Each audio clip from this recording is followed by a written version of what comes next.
بسم اللہ الرحمن الرحیم.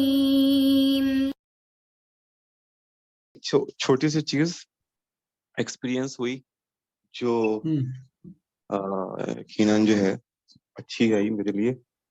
اس میں یہ ہوا کہ ہم لوگ ظاہر سی بات ہے کچھ دعائیں خاص پڑھ رہے ہوتے ہیں. اس میں جو ہے جوشن کبیر پڑھتے ہیں. تو میرے خیال میں کوئی 23 کے علاوہ بھی جو ہے نا میں کوئی رات میں اللہ کی توفیق سے پڑھنے بیٹھ گیا. لیکن وہ دل میں سوالات آتے رہتے ہیں نا کہ تم مطلب یہ جب کہیں دل میں خیال ہے کہ میں بیٹھا ہوا ہوں اور یہ لمبی دعا ہوتی اتنی دیر سے پڑھ رہا ہوں, کوئی اس کا مجھے فائدہ ہو بھی رہا ہے نہیں ہو رہا ہے. اچھا, یہ جیسی جو ہے وہ میرے دل میں یہ خیال آیا تو میں نے وہ نکال بھی لیے سامنے. وہ میں اس وقت 63 نمبر پہ تھا اس کے, اور وہاں جب نظر پڑی نا میری تو تقریباً ہلنے والی کیفیت ہو گئی کہ وہاں پھر یہ اس جملے پہ میں آیا کہ یا من لا یضیع اجر المحسنین. تو پھر میں نے کہا اچھا, میرے ذہن میں یہ خیال آیا کہ میں اتنی دیر سے بیٹھا ہوا ہوں, یہ دعائیں پڑھ رہا ہوں, کوئی فائدہ ہے بھی کہ نہیں ہے اس کا. تو فوراً یہ آیا کہ وہ جو نیکی کرنے والوں کی جگہ کو ضائع نہیں کرتا. اچھا, پھر میرے ذہن میں یہ آیا کہ یعنی کہ پھر یہ فیل ہوا کہ خدا دیکھ رہا ہے, یعنی کون ہے جو مجھے اس وقت دیکھ رہا ہوگا. میں ہوں, پڑھ رہا ہوں, اور میرے دل میں خیال آئی یہ ہوا ہے. پھر اس کے بعد اگلی یہ آ گئی جملہ اس میں آ گیا کہ یا من لا یبعد عن قلوب العارفین. تو پھر تو جو ہے سمجھ میں آیا کہ یعنی کوتاہی جو ہے نا وہ ہماری طرف سے ہوتی ہے کہ ہم لوگ اس حساب سے کنیکٹ نہیں ہو رہے ہوتے ہیں یا بات ہی نہیں کر رہے ہوتے ہیں خدا سے. حالانکہ جو ہے خدا خود یہاں پہ لگ رہا ہے کہ وہ دور نہیں ہے ہم سے. اگر تمہارے پاس تھوڑی بہت بھی معرفت ہے تو وہ دور تو ہے ہی نہیں کبھی بھی تم سے, ہم خود ہی دور ہوتے ہیں, اور وہ ہم کر رہے ہوتے ہیں ضائع نہیں ہوتا. تو یہ ایک بہت اچھی چیز ہوئی ہے جو مجھے بہت شکر ہے خدا کا کہ ایک میرے لیے ہدایت ہوئی ہے. جی ماشاء اللہ.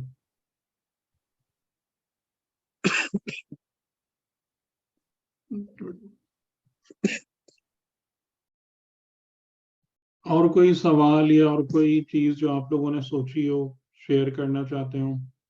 اچھا, ایک چیز جو ہے وہ ایک چیز میں بھی شیئر کروں تھوڑا سا کہ یہ جوشن کبیر کے حوالے سے میں بھی پڑھ رہا تھا. تو میں نے کہا یہ تو جب تک کہ ان میں آپس میں ربط بہت بڑا ہے, جب تک کہ آپ ان کو نہ سمجھے تو آپ کو بات سمجھ بھی نہیں آتی پوری طرح سے. تو میں نے رک کے پڑھنا شروع کیا, دیکھ کے ابھی پڑھ رہا ہوں اس کو, رک کے پڑھتا ہوں میں. اس صورت میں نے کہا یہ جو اسماء ہیں ان کے ہم جب اردو میں اس کو ٹرانسلیٹ کرتے ہیں تو بات سمجھ نہیں آتی, مطلب پورے طرح سے چیزیں سمجھ نہیں آتی. حالانکہ اس میں مختلف چیزیں کا کمبینیشن ہے.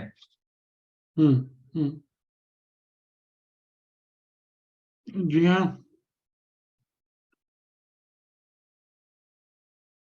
اصل نقطہ تو یہی ہے نا. اور اس میں جو بات ہے نا وہ سمجھنے والی وہ یہ ہے کہ ہے جی اچھا آپ کی آواز کٹ گئی تھی. جی اچھا, میری آواز اب آ رہی ہے؟ اب آ رہی ہے. جی ہاں, تفسیر موضوعی جو ہے وہ تفسیر پیام کے نام سے ہے. اس کی 4تھی جلد میں یہ چیزیں ہیں جو اس میں نے سارے اسماء کے اوپر بات چیت کی. وہ میں نے پڑھنی شروع کی ہے, ابھی اس کو شروع کیا ہے, کافی حد تک وہ ہے.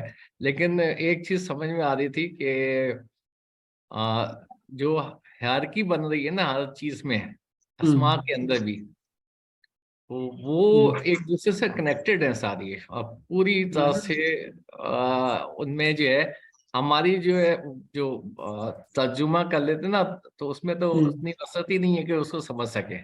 تو یہ کنیکٹیوٹی جب تک نہیں سمجھ آتی نا اس وقت تک آپ بات پوری طرح سمجھتے نہیں. تو میں آج کل اس پر کام کر رہا ہوں تھوڑا سا اپنی, کہ یہ اسماء کے جو ہیں ان میں ہر چیز لنک ہے. جیسے انہوں نے لکھا ہے کہ جو سب چیزیں ہیں اللہ کی جو ہے وہ 2 صفات ہیں. ویسے تو 5 کو انہوں نے ڈسپیل کیا, اور ایک صفت علم اور ایک قدرت، اور اس سے پھر لے کے انہیں چلیں. تو وہ میں پڑھ رہا ہوں. تو اس میں ابھی کافی چیزیں جو ہے وہ تھوڑی تھوڑی چیز سمجھنے آنے لگی ہے، تھوڑی تھوڑی چیز جو ہے ابھی بھی رہ جاتا ہے. تو اس کو میں پڑھ رہا ہوں ابھی. اچھا، میں آپ لوگوں سے ایک بہت عجیب سا سوال کرنا چاہتا ہوں، اور اگر سب لوگ جواب دیں تو آئی شیل بی ہیپی.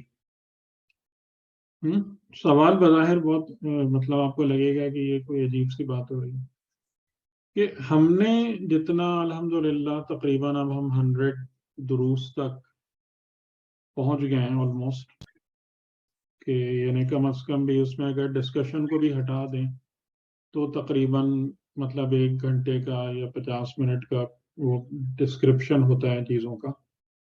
تو ان دروس کو آپ کس طریقے سے لے رہے ہیں؟ یعنی کہ کیا آپ کی نظر میں یہ وہ مٹیریل ہے جو آپ کے کور کنسپٹ کو ڈیولپ کر سکتا ہے، یا اس مٹیریل کو آپ اس طریقے سے سوچ رہے ہیں کہ بس اس کے ذریعے سے ہمیں ایک شعور حاصل ہو جائے اور پھر ہم اور دوسرے کاموں کو یا دوسرے لٹریچر کو یا دوسری چیزوں کو یا جیسے دیگر علماء ہیں ان کی باتوں کو اچھے سے سمجھ سکیں؟ آپ لوگ اس کو کس طریقے سے لے رہے ہیں؟ یعنی جو ہماری گفتگو چل رہی ہے. میں اپنی بات کہہ دیتا ہوں کہ دیکھیں، میں نے تو اس سے یہاں شروع کیا ہے ابتدا سے پہلے اس سے. تو اس وقت تک جو ہے وہ ابھی تک جو ہمیں سمجھ آئی، ایک تو ہمیں ایک تو بہت چیز کلیئر ہوئی کہ قرآن کو نہیں، پڑھنا کیسے. میرے سوال کا جواب دیں جو میں نے سوال کیا. جی کیا اچھا، اس مٹیریل کو کیا سمجھتے ہیں؟ نہیں، یہ مٹیریل جو ہے نا جی، آپ یہ جو ہم نے مٹیریل جمع مطلب جو بھی ہم نے اس کو میں نوٹس بنائے ہوئے سارے کچھ کیے ہیں، کہ اس مٹیریل کو بیس بنا کے جو ہے مجھے باقی چیزیں بھی سمجھ آنے شروع ہو گئی ہیں. جو پہلے کنفیوژن ہوتی تھی بہت ساری چیزوں پہ، وہ کنفیوژنس بھی ختم ہونی شروع ہو گئی. مطلب یہ ہمارا بیس تو ہے، لیکن اس کے علاوہ جو ہے وہ آپ کو مختلف چیزیں اور نظر آنے لگتی کہ یہ اس میں یہاں پر بھی ایک چیز ہے، اور اس میں بھی کام مطلب اس کو بھی دیکھا جا سکتا ہے. تو بہت ساری چیزیں جو ہے نا اس سے نئی، اس ڈسکشن سے نئی نکلی ہیں. مطلب اس وقت میرے ذہن میں بہت ساری چیزیں ایسی ہیں جو کہ پہلے جس کو میں سوچتا ہی نہیں تھا، لیکن اب مجھے سوچتا ہوں. اور اس کے اندر جو ہے اس مٹیریل کو بعض دفعہ میں دوسری باتیں سنتا ہوں مختلف جگہ سے، تو میں فون ریفر کر لیتا ہوں اس کو. تو اس کو ہمیں اپنا ایک کہنا چاہیے کہ بیس مٹیریل سمجھ رہا ہوں اس ساری چیزوں کو، کیونکہ بہت ساری چیزیں جو دوسری جگہ سے سنتا ہوں تو وہ یہاں تو اس سے کنیکٹ ہو جاتی ہیں یا کنیکٹ نہیں ہوتی ہیں. تو میں کہتا ہوں یہ کنیکٹ کیوں نہیں ہو رہی، اس کو بھی دیکھنا پڑتا ہے.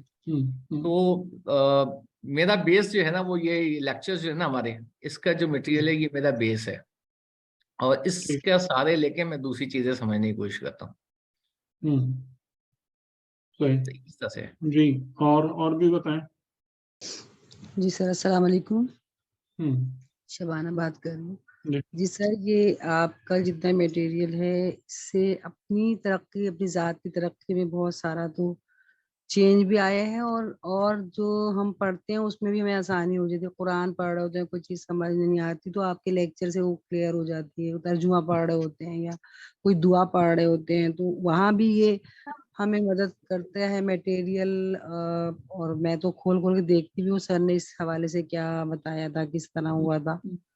اور آپ کے ورڈز میننگ جو ہوتے ہیں وہ ڈفرینٹ ہوتے ہیں، مطلب کچھ اپنے یعنی کہ جو ترجمہ میں ہوتے ہیں وہ نہیں ہوتے، تو اس سے ہی بہت زیادہ کھول کے سمجھ آ جاتا ہے. بہت اچھا ہے بہت، یعنی کہ ہاں نہیں مطلب اچھا یا وہ تو ایک بات اپنی جگہ ہے. دونوں طرح اور سے. اچھا ایک دو صحیح سمجھ رہا ہوں میں بات. اور کوئی ایک دو اگر جو فالو کر رہے ہیں وہ بتائیں مجھے.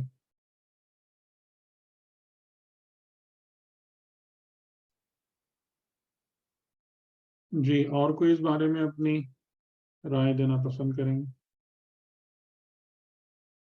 ٹھیک ہے، میں اس پہ بتانا چاہتا ہوں کہ جو سب سے پہلی چیز اس میں ملتی ہے، ایک تو آپ کوشش کرتے ہیں کہ ہمیں قرآن پڑھتے ہوئے اس کا جو تفسیری پہلو ہے، یعنی آیات کو یا ٹاپکس کو کیسے کوریلیٹ کرتے ہیں اور پھر انڈرسٹینڈ کرتے ہیں اس کے کانٹیکسٹ میں. جیسے آپ کہتے ہیں کہ پیس آف پزلز ہے، اس کو پہلے ہم معلومات جمع کر لیتے ہیں، یہ آیت وہاں پہ اسی بارے میں یہاں بات ہوئی ہے، اور پھر ان دا اینڈ جا کے اسے کچھ کنکلوڈ کر لیتے ہیں. ایک تو ہمیں یہ ایک ٹیکنیک سمجھ میں آ رہی ہے اور اس کی پریکٹس بھی ہو رہی ہوتی ہے، جو کہیں بھی نہیں ملتی، کہیں بھی نہیں ملی ابھی تک. اس کے علاوہ دوسری چیز کہ ہم قرآن پہلے بھی پڑھتے رہے ہیں اور وہی ورڈ وہی چیزیں ہم نے پہلے بھی سنی ہیں، مگر ہم کی ڈیفینیشن ہماری جو ذہن میں تھی یا جو ہم نے سنی تھی وہ ہوتی تھی. لیکن آپ اس کو پھر رک کے بتاتے ہیں کہ اس کی ڈیفینیشن جو ہے کچھ اور ہے. بہت ساری ایسی یعنی کامن چیزیں آ جاتی ہیں جس کی آپ ڈیفینیشن بیان کرتے ہیں، تو ہمارا ذہن جب وہاں جاتا ہے تو اس سے پورا ایک دروازہ کھل جاتا ہے. اس ڈیفینیشن کی وجہ سے بہت فرق پڑ جاتا ہے، حالانکہ جس کو ہم ایک سرسری لے کے نکل جا رہے ہوتے ہیں. وہ ہو گئی. سیکنڈ چیز ہو گئی. نہیں مطلب میرا افروز بھائی، میرا جو اصل سوال تھا نا، دیکھیے میں اس کو اور تھوڑا ایکسپلین کر دیتا ہوں کہ مطلب میں کیا سمجھنا چاہ رہا ہوں. کہ جتنی بھی باتیں ہم نے کی ہیں اب تک، اب یہ بہرحال میری خوش فہمی بھی ہو سکتی ہے، لیکن میں انشاءاللہ اس بارے میں پر اعتماد ہوں کہ اگر آپ اس کو اچھے طریقے سے سمجھیں گے اور اس پر ٹائم صرف کریں گے ان باتوں کو سمجھنے میں، تو آپ کو انشاءاللہ جو دین کی حقیقت ہے، یعنی قرآن اور اہل بیت کا پیغام ہے، اس کے کور کنسپٹس کو بلڈ کرنے اور اسٹیبلش کرنے میں انشاءاللہ آپ کو بہت مدد ملے گی. یعنی جیسے ابھی بات ہو رہی تھی کہ اسماء الہیہ کے حوالے سے بحث، سنت الہی کیا ہے، جو یعنی جس کے لیے ہم ابھی انبیاء علیہ السلام کی زندگی کے واقعات کو ڈسکس کر رہے ہیں، تو ہمیں سنت الہی سمجھ میں آ رہی کہ خدا کا نظام جو ہے وہ ہماری انسانی زندگی میں کیسے آپریٹ کرتا ہے، کیسے فنکشن کرتا ہے. اقدار الہی کیا ہیں، کون سی چیزیں ہیں کہ جو انسانوں کو اور اقوام کو نیچے لے جاتی ہیں، ڈسٹروائے کر دیتی ہیں، کن بنا پر اوپر جایا جاتا ہے.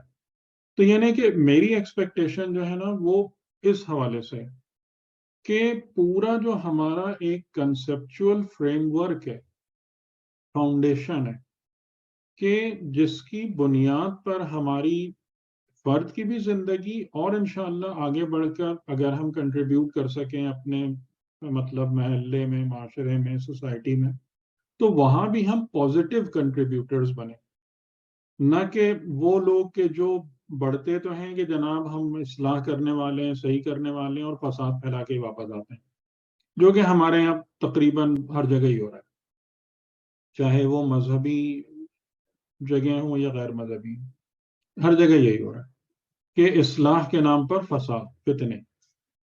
تو یہ میرا مین یہ جو نیت ہے نا میری، اور میرا مین مقصد ہے. تو میں اس لیے آپ لوگوں سے وقتاً فوقتاً یہ سوال کر رہا ہوتا ہوں کہ یعنی اگر اس تمام چیزوں کو آپ اچھے طریقے سے بلڈ کریں، اسٹیبلش کریں، اپنا کنسپٹ بنائیں، تو یعنی پہلے تو یہ بات کہ بھئی آپ کے کنسپٹ بنتے ہیں کہ نہیں بنتے، یا یہ کہ یہ میری ایکسپیکٹیشن ہی غلط ہے، یا یعنی کہ نامعقول ہے کہ جو بات ہم کر رہے ہیں اس کے ذریعے سے اس میں اتنی جان نہیں ہے یا اس میں اتنی ڈیپتھ نہیں ہے کہ اس کے ذریعے سے دین کی حقیقت کے نظریات کھلیں اور روشن ہوں اور ایک مضبوط بنیاد بنے.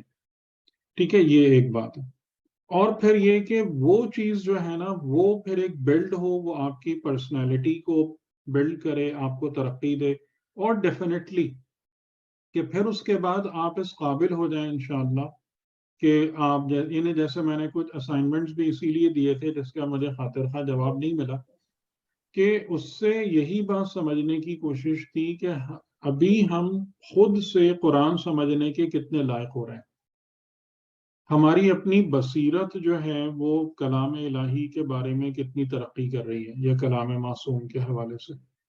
ٹھیک ہے، تو اس وجہ سے میں یہ سوال کر رہا تھا کہ یعنی ایک یہ ہوتا ہے نا کہ آپ بس ویک میں بیٹھے 1-1.5 گھنٹہ سنا، کچھ باتیں رہ گئیں، یا بلکہ باتیں کیا رہ جاتی ہیں، شائبے رہ جاتے ہیں اگر آپ اس کو ریوائز نہیں کرتے، ریپیٹ نہیں کرتے، یا اس پر دقت نہیں کرتے اس کانٹینٹ پہ.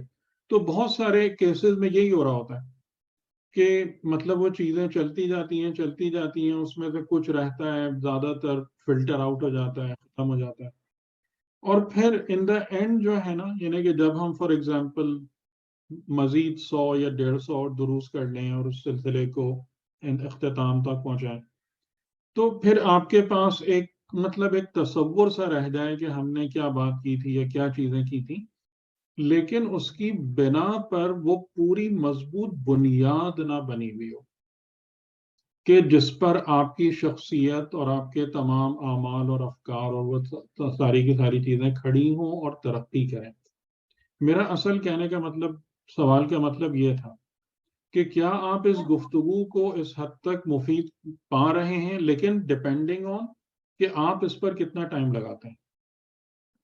ٹھیک ہے، یہ اس پر ڈیپینڈ کرتا ہے کہ آپ اس پر کتنا ٹائم لگاتے ہیں، کتنی دقت کرتے ہیں، کتنا اس پر مطلب کریٹیکل اپنے پوائنٹس بناتے ہیں، کتنا سوال جواب کرتے ہیں، یہ سب اس پر ڈیپینڈ کرتا ہے کہ کیا یہ چیز ایک ہے، اتنی جان ہے کہ ایک کنسیپچول فریم ورک بن جائے پورا اپنی مضبوط بنیادوں کے ساتھ، یا خالی یہ ایک ریفرنس میٹیریل ہے کہ جو آپ کو ایک تھوڑا بہت شعور دیتا ہے اور جس کی بنا پر پھر آپ دوسرے لوگوں کا کام بہتر طریقے سے سمجھ سکتے ہیں۔ میرا اصل سوال یہ تھا کہ آپ لوگ مطلب اس ساری چیزوں کو کس تناظر میں لے کے چل رہے ہیں، یہ بات تھی۔ کلیئر کیا میں نے کچھ؟ جی کلیئر کر دیے۔ تو میں نے تو بتا دیا آپ کو کہ میرا تو یہ بیس مٹیریل ہے، اس کے بیس پہ دوسرا کرتا ہوں، باقی لوگ بھی بتا دیں۔ کیونکہ اس میں جیسے ہم نے اسماء کے حوالے سے گفتگو کی تھی سورہ حمد میں، سورہ حمد میرے خیال میں وہ بہت زیادہ آپ کو بغور اور بار بار سننی پڑے گی۔ ہاں وہ تو ہے، اسی سے لنک تو ساری آ رہی ہے کہ جو پہلے آپ 4 اسماء ہیں اس سے اور پھر اس ساری کے بات بعد لنک ہے۔ صراط اور سبیل اور زندگی کا بہت ساری چیزوں پر الحمدللہ ہم اب بات کر چکے ہیں۔ اس میں تو کافی ہم نے بات کی ہے۔ اب ایک چیز جو ابھی مجھے اپنے طور پر وہ سمجھنا چاہ رہا ہوں میں، اور وہ پھر دوبارہ میں شاید سنوں گا کہ ضالین اور وہ جو ہے تھے مغضوبین جو ہیں، ان کی ڈیفینیشنز کے ساتھ ان کے کرائیٹیریا کیا تھا؟ کیونکہ مجھے ایک سوال ہے، شاید میرے ذہن میں ہے، اور کافی دیر سے ابھی پچھلے دنوں بھی کسی جگہ بات ہوئی تھی تو میں نے کہا تھا کہ میں بنی اسرائیل سورہ بنی اسرائیل کو دیکھ رہا تھا، اس میں وہ بار بار جو ہے نا بنی اسرائیل جو ہے وہ ہجرت کر کے آ کے مدینے میں ٹھہر گئے، اور انہیں رسول اللہ کی کو پہچانتے تھے، ان کا انتظار کر رہے تھے، سب کچھ کر رہے تھے، لیکن جب وہ آئے تو انہوں نے کچھ کے علاوہ باقی سب نے وہ انکار کر دیا، مطلب نہیں سب کر سکے۔ کیوں نہیں کر سکے؟ اب یہ ایک ریزن تھا کیوں نہیں کیا انہوں نے، اور اس کو میں اپنے دوست پر سوچوں تو میں کہہ رہا ہوں کہ صبح دوپہر شام جو نا میں اللہ جل کہہ رہا ہوں، امام زمانہ کا انتظار بھی کہتا ہوں، لیکن کیا گارنٹی ہے کہ میں وہ غلطی نہیں کروں گا جو یہودی نے کی تھی؟ اب اس کو سمجھنا بہت ضروری ہے، مطلب آپ لوگ بتائیں نا کہ کیوں نہیں کر پائے، اب تو یہ وجہ آپ کو پتا ہونی چاہیے نا۔ ہاں پتا ہونی چاہیے، مجھے بالکل پتا ہونا چاہیے، اور اس بات کا خوفزدہ رہتا ہے کہ بھئی یہ کہیں ایسا نہ ہو۔ بتائیں۔ وہ تو اس وجہ سے نہیں کہا گیا ہے، جیسے ان کے پاس 2 چیزیں جو میرے سمجھ آئی ہیں، 2 چیزیں کی وجہ سے وہ رسول اللہ کو نہیں مان سکے۔ ایک تو ان کی نسلی تعصب تھا کہ وہ بنی اسرائیل سے آئے تھے، وہ بنی اسماعیل سے آئے تھے، ایک وہ تھا۔ دوسرا ان کی جو دنیا کی جو محبت تھی، مال کی محبت، جس کی وجہ سے ان کے پاس مال آ رہا تھا، وہ دنیا کی محبت ان کے سامنے آ گئی، اور وہ انہوں نے جو نا اس سے انکار کر دیا۔ 2 چیزیں مجھے تو یعنی کہ یہ ہے کیا، تو کیا اصول نکلا کہ کیوں نہیں کر سکے؟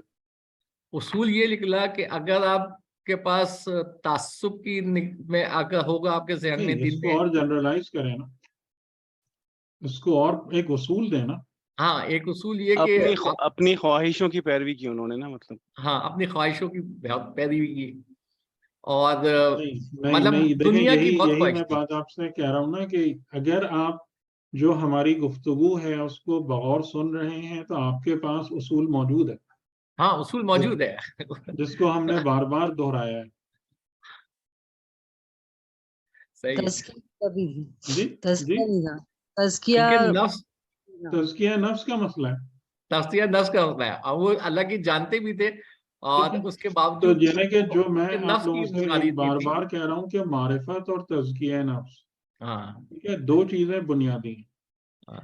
اور اگر آپ ایون معرفت رکھتے بھی ہیں تو 50% آپ کی پرابلم سالو ہوتی ہے، جی باقی 50% جو ہے وہ تزکیہ نفس کی شکل میں باقی رہتی ہے. تو آپ اگر ان دو چیزوں کو بنیاد بنا کر اور ان پر زور دے کے نہیں چلیں گے تو آپ جتنا بھی مطلب کچھ بھی کرتے رہیں، ظاہری اعتبار سے کچھ بھی بولتے رہیں، کسی سے بھی عقیدت کا اظہار کرتے رہیں، کتنے بھی آپ مثال کے طور پر پولیٹیکلی اور سوشلی ایکٹیو ہو جائیں، اینڈ میں آپ خاسرین میں سے ہی ہوں گے. ہوں گے. وہ ٹھیک ہے، اب یہ تو اصول، اب آپ کا یہ ایک بنیادی یعنی یہی بات ہے نا کہ اگر جو ہماری گفتگو ہے تو اس سے یہ کنسپچول فاؤنڈیشن سمجھ میں آ رہی ہے. بالکل یہی ہے، یہاں پر آگے جا یعنی سب یہی میرے کہنے کا یہی. مقصد ہے کہ یہ بنیاد بنے نا کہ تاکہ ہم کسی بھی چیز کو جب دیکھیں، کسی بھی فنومینن کو دیکھیں تو ہمیں اس کا A to Z باتیں سمجھ میں آ جائیں، ہاں صحیح. اور ہم ان کے حوالے سے اصول دینے کے یا اصول بیان کرنے کے لائق ہیں، ہاں نہ کہ کوئی خاص بات. یعنی جیسے بہت سارے لوگ جو ہیں اب، یعنی فار ایگزامپل اب یہی ایک بات ہے کہ حر جو تھے وہ کیوں پلٹے امام حسین کی طرف. اب ایک سوال ہے، اب اس کا اصولی جواب کیا ہو سکتا ہے؟ اب یہ ہمیں تلاش کرنا ہے کہ اصولی جواب کیا ہو سکتا ہے. یعنی کہ بہت سارے لوگ جو ہیں کہ جو مطلب ظاہراً اس کی بات کرتے ہیں، یا جو زیادہ ہمارے یہاں بھی یعنی کہ کہتے ہیں نا وہ انقلابی فکر رکھتے ہیں، وہ اس کا ایک الگ نظریہ دے رہے ہوتے ہیں. مختلف اگر کوئی ماتمی ذہن رکھتا ہے وہ ایک الگ نظریہ دے رہا ہوتا ہے. تو کیا ہے اصول، کیا ہے؟ یعنی وہ کون سی چیز ہے کہ جس نے حر کو امام حسین کی طرف پلٹنے پر آمادہ کیا تھا؟ اب یہ ایک بہت بڑا سوال ہے، کیونکہ اگر آپ کو وہ اصول سمجھ میں آئے گا تو ہم اس بات کو جان لیں گے کہ وہ کون سی چیز ہے جو انسان کو حجت خدا سے دور کرتی ہے، اور وہ کون سی چیز ہے جو انسان کو پھر حجت خدا سے قریب لے آتی ہے. صحیح. تو یہ میرا جو بنیادی مقصد ہے نا، اور میری جو ایکسپیکٹیشن ہے وہ یہ ہے کہ انشاءاللہ، اور میں امید کرتا ہوں کہ جو گفتگو ہم نے کی ہے وہ آپ کو ان طریقوں سے مضبوط ہونے میں مدد دے گی انشاءاللہ سر. یہ میری توقع ہے اور میری امید ہے اور میری دعا ہے، پرووائیڈڈ کہ آپ اس گفتگو کو سننے اور سمجھنے کا حق ادا کریں. یعنی اگر اس کو خالی ویکلی سرسری طور سے گزارتے رہیں گے تو جیسا میں نے کہا کہ صرف امپریشنز باقی رہیں گے آپ کے پاس، وہ اس کا اصل نچوڑ اور جسٹ اور کنسپٹ وہ آپ لوز کر جائیں گے. اور جو ہمارا اصل مقصد ہے کہ آپ کی ایک مضبوط بنیاد فراہم ہو جائے، وہ چیز نہیں ہو پائے گی. ٹھیک ہے. اور اگر آپ یہ سمجھتے ہیں کہ بھئی اس کی یہ یوٹیلیٹی نہیں ہے، اس میں اتنی یوزفلنس ہی نہیں ہے، اتنا اس کا فائدہ ہی نہیں ہے اس ساری باتوں کا، وہ ایک الگ مسئلہ ہے. اس پر ظاہر ہے کہ میں نہ بحث کر سکتا ہوں نہ وہ ہر انسان کی اپنی ثواب دید ہے کہ بھئی کون سی چیز آپ کے لیے کتنی یوزفل ہے یا نہیں ہے. ابھی آپ نے پچھلے لیکچرز میں ایک دفعہ بیان کیا تھا کہ اس کے اوپر آپ کو محنت کرنی پڑے گی. مطلب اگر آپ نماز پڑھنے جا رہے ہیں یا کوئی عبادت کرنے جا رہے ہیں یا کوئی نیک کام کرنے جا رہے ہیں تو اس کے اوپر پہلے آپ کو غور فکر کر کے اس سے نتیجہ نکال کے پھر آپ کو جاننا پڑے گا کہ نماز پڑھنے سے پہلے بھی آپ کیوں پڑھنے جا رہے ہیں. اس کے اوپر آپ نے آپ کو تیار کرنا پڑے گا، یہ پریکٹس کرنی پڑے گی. اور یہ پریکٹس جو ہے وہ ہاں، لیکن اس میں اصل بات جو ہے نا شہزاد بھائی وہ یہی ہے کہ جو اصول ہے نا جو اصول ہیں، جیسے ابھی ہم نے بات کی کہ اصل اصول کیا ہے کہ آپ معرفت اور علم کی طرف جائیں گے. آپ کبھی بھی جہالت کے رستے کو ایڈاپٹ نہیں کریں گے. یہ مہم ترین اصول ہے یا نہیں؟ اب دیکھیں جہالت کا مطلب کیا ہے. جہالت کا مطلب یہ ہے کہ آپ بغیر حقائق کو جمع کیے ہوئے یا فیکٹس کو پر غور کیے بغیر کسی کے بھی کہنے سے کسی نظریے کو یا بات کو تسلیم کر لیں. یہ جہالت کی بنیاد ہے. اور یہ جہالت ہمارے اندر بے انتہا زیادہ ہے یا نہیں ہے؟ وہ تو جی ہمارے بلکہ ہم اس بات کو جہالت ماننے کو تیار بھی نہیں ہوتے.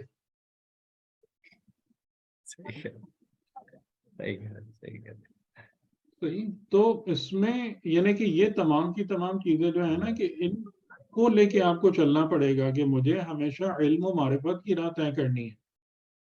مجھے اپنے آپ کو جہالت و حماقت سے ہمیشہ دور رکھنا ہے. میں جب اور جہاں بھی رہوں گا مجھے اپنے تزکیے پر ہر حال میں توجہ رکھنی ہے. مجھے اپنے نفس پر واچ بٹھانی ہے کہ میرے اندر میرا کوئی بھی عمل کس صفت سے برآمد ہو رہا ہے. کہ صرف میرے لیے یہ کافی نہیں ہے کہ میں کام کر دوں یا میں ایک عمل انجام دے لوں. مجھے اس بات پر واچ رکھنی ہے کہ یہ عمل جو ہے یہ نکلا کہاں سے میرے اندر سے. تو یہ ایک مکمل ایک توجہ چیزیں مانگتی ہی نہیں مانگتی. بالکل مانگتی بالکل.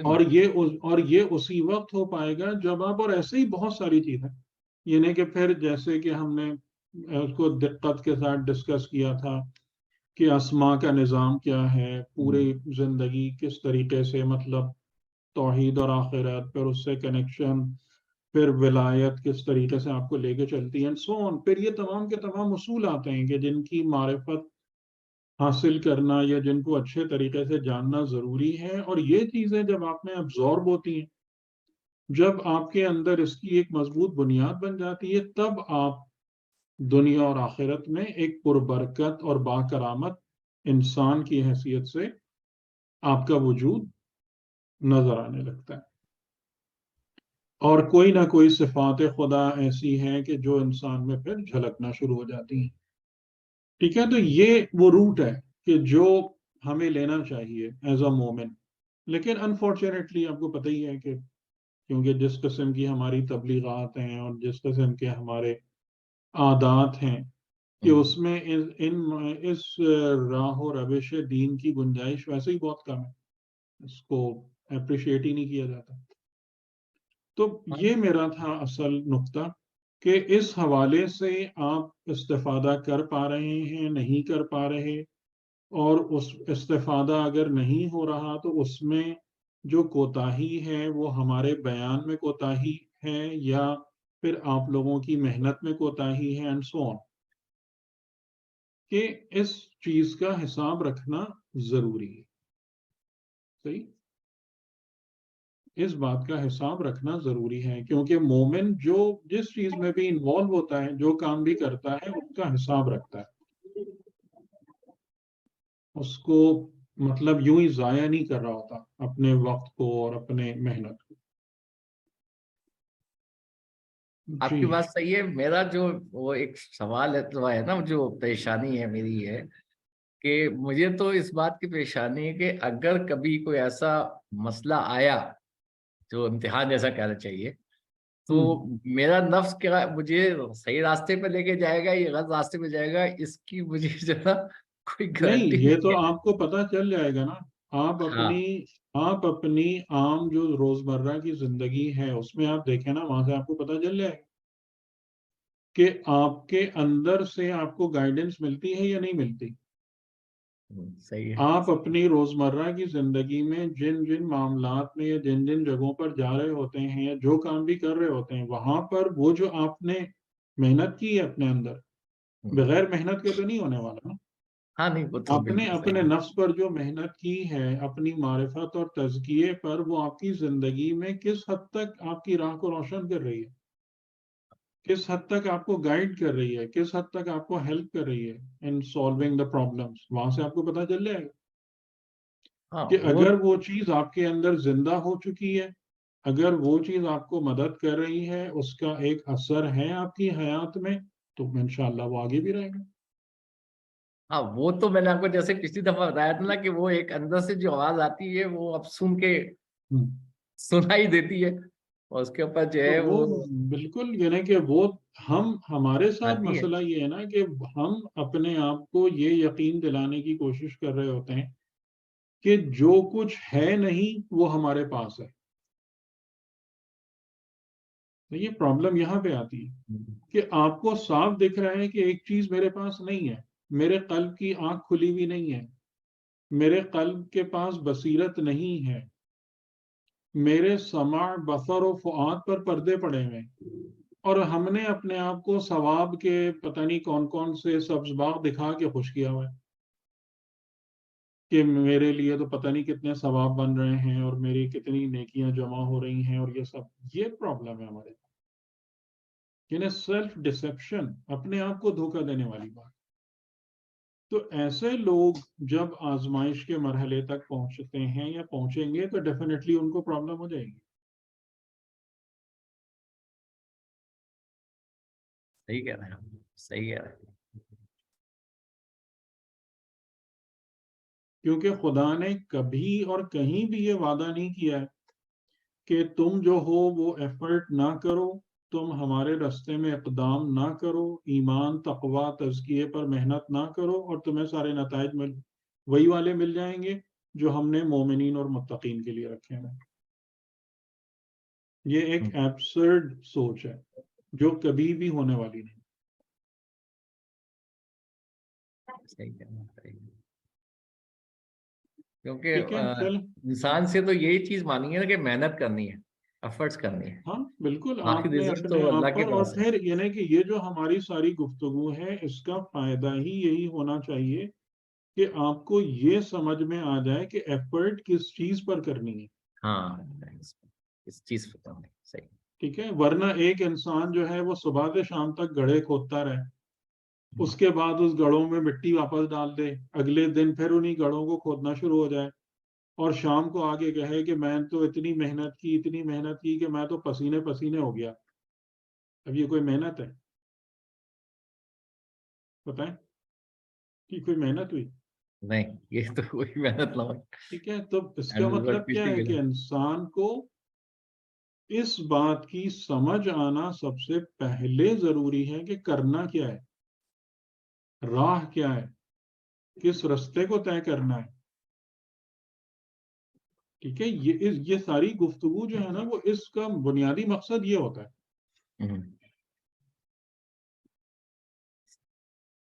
صحیح ہے نا, جیسے آپ اپنی یونیورسٹیز میں بھی جتنا کچھ پڑھتے ہیں تو آپ اگر غور کریں کہ اس میں سے بہت سارا چیزیں وہ ہوتی ہیں جو بظاہر عمل سے تعلق نہیں رکھتی,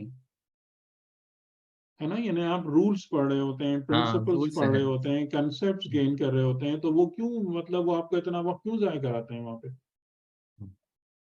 وہ وقت ضائع نہیں ہوتا, بلکہ وہی وہ فاؤنڈیشن بنتی ہے کہ جس کی بنا پر آپ عمل کر پاتے ہیں اور مفید عمل کر پاتے ہیں. ورنہ آپ ان سب کو ہٹا دیجئے, آپ کہیں یار یہ تو بڑا خشک ہے, یہ تو بورنگ ہے, یہ تو فضول ہے, مجھے تو بس اتنا بتا دو کرنا کیا ہے. بس یہ جو ایک ڈاکٹر ہے نا وہ کہے کہ جی مجھے تو سمجھ میں آ گیا نا, مجھے آپریشن کرنا ہے. اب وہ اپنے نشتر وہ لے کے چلا جائے اور کہ جی مجھے آپریشن کرنا ہے, تو کیا کرے گا پھر وہ؟ تو ویسے ہم لوگ یہی کر رہے ہیں, صحیح, بتاؤ ہمیں کرنا کیا ہے, یہ چیزیں ہمارے تم لوگ, مسائل, یہ مسائل چیزیں ہیں تم لوگ سمجھ لو, باقی ہمیں کیا ہمارے. کرنا ہے یہ بتا دو. تو یہ یعنی اس بنا پر ان تمام باتوں سے اگر یہ فوائد حاصل نہیں ہو رہے نا تو پھر یہ ساری نعوذ باللہ پھر یہ محنت ضائع ہے. ٹھیک, چلیں اب ہم, جیسے میں نے کہا تھا کہ اب ہم حضرت ابراہیم علیہ السلام کے حوالے سے اب مزید کچھ چیزیں دیکھتے ہیں. اب ہمارے پاس ویسے تو حضرت ابراہیم علیہ السلام کے لیے اب دو یا تین ٹاپکس مینلی رہ گئے. ایک آپ کا قربانی ہے, قربانی کا موضوع وہ بہت دقت طلب ہے, اور دوسرا پھر آپ کا امامت ہے کہ ان کا امام بنایا جانا اور اس سے ریلیٹڈ جو معاملات ہیں، اور تیسرا جو ہے وہ آپ کا کعبے کی تعمیر ہے اور سنت حج کا قیام ہے. تو یہ 3 مین ٹاپکس ہیں جو حضرت ابراہیم علیہ السلام کے حوالے سے ہم کو ڈسکس کرنے ہیں. لیکن انشاءاللہ اس سے پہلے جیسا میں نے کہا تھا کہ کچھ باتیں اور بھی ہیں، اور اس میں یعنی جناب کے حوالے سے قرآن نے کئی واقعات بھی نقل کیے ہیں کہ ان کو یعنی وہ اسکیٹرڈ واقعات ہیں، وہ بالکل ایک پوری سیریز میں آپ کو یہ نہیں پتا چلے گا کہ یہ واقعہ کب ہوا اور کس کے ساتھ ہوا اور ایگزیکٹ اس کا کانٹیکسٹ کیا تھا. لیکن obviously قرآن ان ساری چیزوں پہ توجہ بھی نہیں کرتا، اور وہ باتیں ہمارے ہدایت اور معرفت کے لیے نقل کی گئی ہیں. تو ان میں سے ایک واقعہ جو کافی مشہور ہے، تارے، چاند اور سورج والا، اور آپ لوگ بھی مجھے بتائیے گا کہ آپ کتنا سمجھتے ہیں اس بارے میں. تو یہ سورہ انعام کی آیتیں ہیں، اور پہلے شاید یعنی اس بات کو یا اس امپریشن کو، کیونکہ ایک جگہ سے نا گفتگو کرتے ہوئے مجھے کسی نے یہ بات کہی کہ حضرت ابراہیم علیہ السلام جو تھے نا وہ خود ایوالو ہو رہے تھے. یعنی جب انہوں نے کہا نا کہ تارا، کیا یہ تارا میرا رب ہے، پھر چاند ہے، تو یعنی وہ خود ایوالو ہو رہے تھے کہ وہ خود اسی قسم کی بات سمجھ رہے تھے کہ تارے کو دیکھ کے کہ جناب یہ میرا رب ہے، وہ اس خیال میں نعوذ باللہ مبتلا ہو گئے، پھر وہاں سے آگے بڑھے. تو یہ اب یہ پتہ نہیں کس نے یہ تفسیر ان کو سنائی تھی اس کی. تو لیکن اس تمام اجرام فلکی کے حوالے سے جو یہ گفتگو ہے، اس سے پہلے ہی یہ آیت موجود ہے کہ وَكَذَلِكَ نُرِي إِبْرَاهِيمَ مَلَكُوتَ السَّمَاوَاتِ وَالْأَرْضِ وَلِيَكُونَ مِنَ الْمُوقِنِينَ. یہ آیت کی اس تاثر کو کمپلیٹلی زائل کر رہی ہے کہ اگر حضرت ابراہیم تارے کو دیکھ کر کہہ رہے ہیں ہاذا ربی، تو یہ جملہ ابراہیم علیہ السلام کا لوگوں کو ایجوکیٹ کرنے کے لیے. آ رہی بات سمجھ میں؟ جی صحیح ہے. جی کلیئر ہے نا یہ بات؟ ہاں، ورنہ بالکل. اس قسم کی باتیں بھی مطلب میں تو دنگ ہی رہ جاتا ہوں اس قسم کی تفاسیر کو سن کے انبیاء کے حوالے سے. تو یعنی کہ خدا نے شاید اسی لیے جو ہے نا ایک آیت پہلے اس بات کو بیان کر دیا ہے کہ دیکھو اس حماقت کا شکار نہیں ہونا، کیونکہ جس انسان نے آسمانوں اور زمین کی ملکوت کو دیکھ رکھا ہے وہ اس قسم کی بات کیسے کرے گا؟ تو یہ لوگوں کو ایجوکیٹ کرنے کا یہ ایک بڑا انوکھا طریقہ ہے جو حضرت ابراہیم علیہ السلام بظاہر اس کے بانی ہیں. اور آگے چل کے ہم ان آیتوں میں دیکھیں گے کہ خدا نے بتایا کہ یہ جو انداز ہے نا بات کرنے کا یا ایکسپلین کرنے کا، یہ ایک حجت ہے، یعنی یہ ایک ایسا وے آف آرگیومنٹیشن ہے جو ہم نے ابراہیم کو عطا کی ہے. اور ایک سوال اس سے جی اچھا، یہ اس سے کافی ریلیٹڈ ہے جو ڈسکشنز میں نے حضرت ابراہیم علیہ السلام کے، اس میں تو واضح اور آپ نے بھی پہلے کیا تھا اسی آیت کے ریفرنس سے اکثر ہوتا رہا ہے کہ یہ لوگوں کی سمجھ کے حساب سے تھا، نہ کہ ان کے مطلب وہ خدا نخواستہ ایسا نہیں سمجھتے تھے کہ میرا رب ہے. لیکن اکثر میں نے ڈسکشنز میں جیسے حضرت موسیٰ علیہ السلام کا واقعہ جو ہے کہ کس کس طریقے سے ان کا بیہیویئر آپ کو چینج ہوتا نظر آتا ہے، تو اس پہ میں نے اکثر یہ بات شاید ہمارے ڈسکشنز میں بھی اور ویسے بھی کی ہے کہ جو ہے ان کو ایک طرح سے ایوالو ہونا ہمیں نظر آتا ہے اس کے اندر، کہ مثلا وہ پہلے خوف کی حالت میں گئے وہاں سے، یا انہوں نے مارا، اس کو عمل شیطان کہا، پھر اس کی خوف کی حالت میں گئے، پھر وہ ایک معاہدہ کر کے کمپلیٹ کر کے اب واپس پلٹ رہے ہیں، اور کہیں کہیں وہ ابھی ایلیمنٹس موجود ہیں خوف والے، لیکن اینڈ میں ہم دیکھتے ہیں دریا تک پہنچتے پہنچتے کہ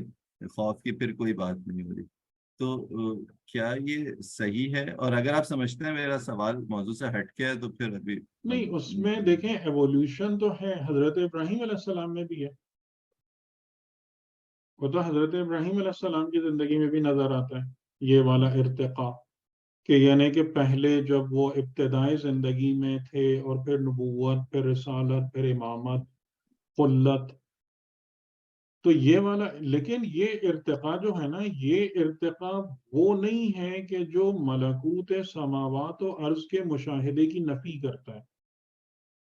ہاں صحیح، یعنی کہ بات سمجھ میں آ رہی ہے میری؟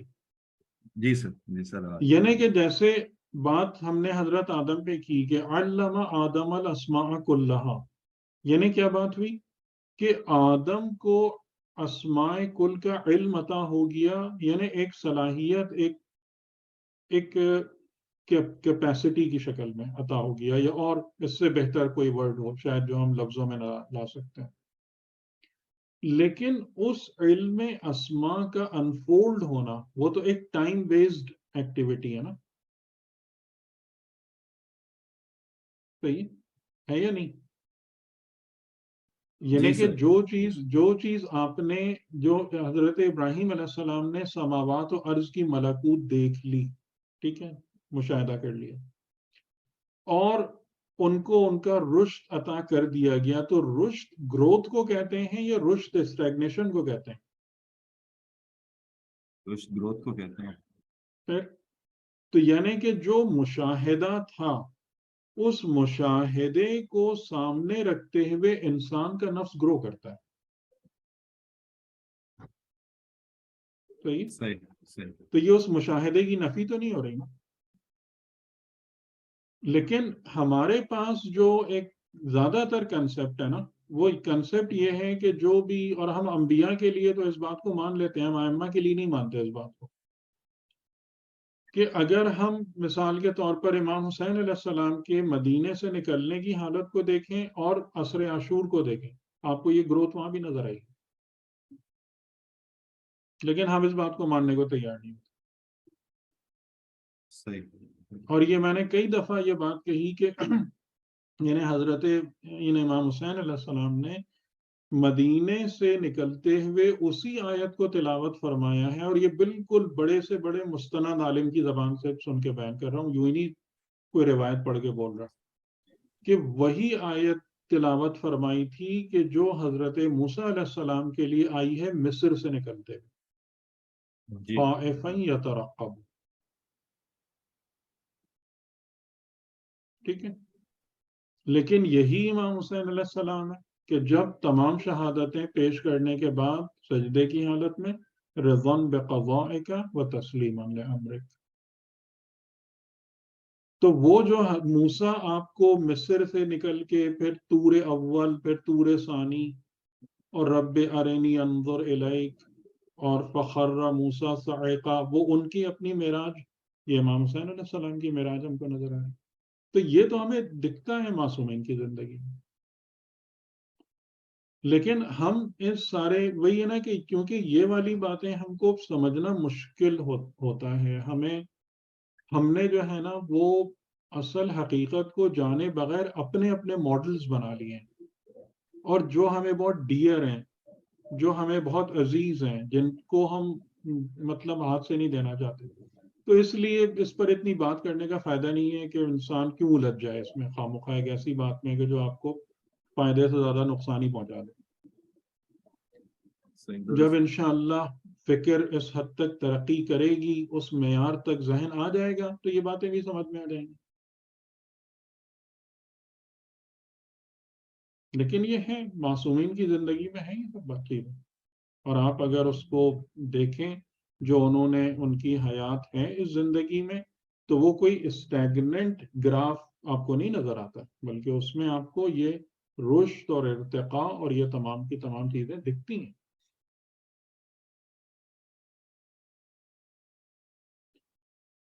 تو یہ والی آیت جو ہے وہ کلیئر کر رہی ہے کہ ابراہیم جو ہیں وہ رویت ملکوت سماوات و ارض کے حامل ہیں اور منزل یقین پر فائز ہیں.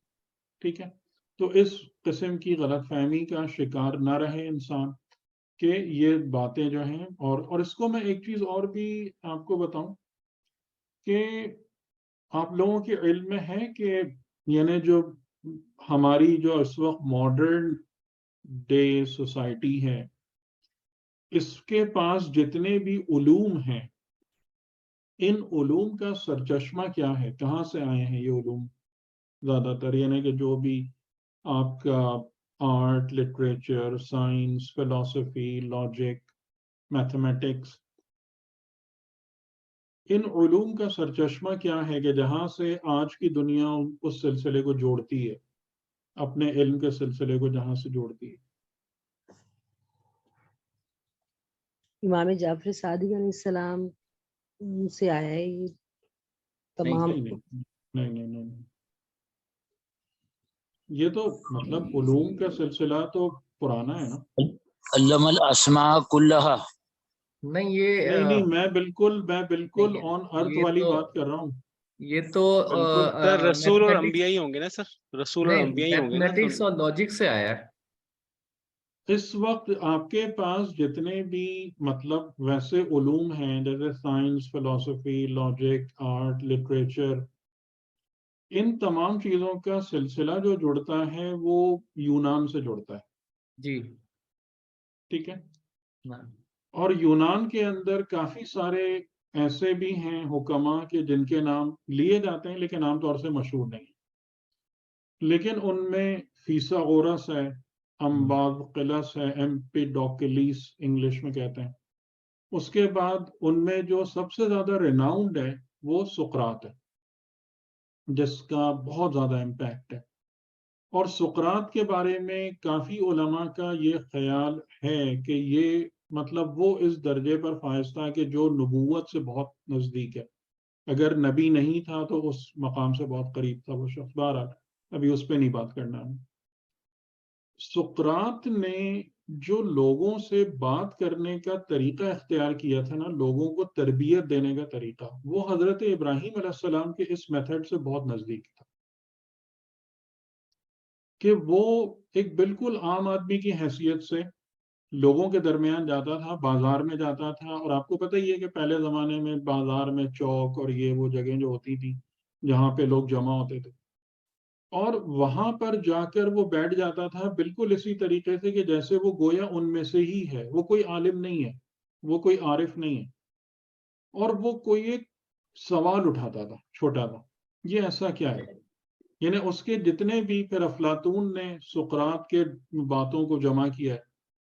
یعنی افلاطون نے اپنی باتیں کم لکھی ہیں، اپنے استاد کی سقراط کی باتیں بہت زیادہ جمع کی ہیں. اس میں کیا ہے، یہ چھوٹے چھوٹے سوال ہیں. جسٹس کیا ہے، ڈیوینٹی کیا ہے، فلاں کیا ہے. یعنی ایک سوال اٹھایا، کسی نے کوئی جواب دیا، اور وہاں سے اس بحث کو اس نے پک کرنا شروع کیا.